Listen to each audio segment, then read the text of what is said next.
കേരളത്തിലും crude oil ശേഖരമോ? കൊല്ലത്ത് crude oil പരിവേഷണത്തിന് തയ്യാറെടുക്കുകയാണ് കേന്ദ്ര പൊതുമേഖലാ സ്ഥാപനം ഓയിൽ ഇന്ത്യ ലിമിറ്റഡ്.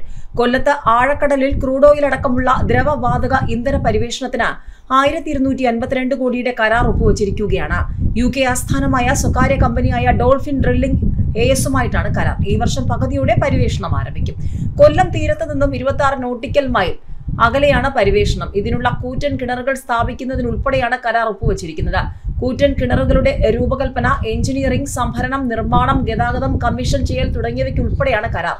കരാറെടുത്ത കമ്പനി കടലിൽ 5 കിലോമീറ്റർ വരെ ആഴത്തിൽ ഖനനം ചെയ്യാനുള്ള കൂറ്റൻ ഡ്രില്ലുകൾ, റിഗുകൾ തുടങ്ങിയവ എത്തിക്കും. പരിവേഷണത്തിനായി നാവികസേനയുടെ അനുമതി നേരത്തെ ലഭിച്ചിരുന്നു. പരിവേഷണം നടത്താൻ ലക്ഷ്യമിടുന്ന ആഴക്കടൽ മേഖലയിൽ 2020 ഡിസംബറിനും 2021 ജനുവരിക്കുമിടയിൽ നടന്ന പ്രാഥമിക സർവേയിൽ ക്രൂഡ് ഓയിലിന്റെ സാന്നിധ്യമുള്ള 18 മേഖലകൾ തിരിച്ചറിഞ്ഞതായാണ് വിവരം.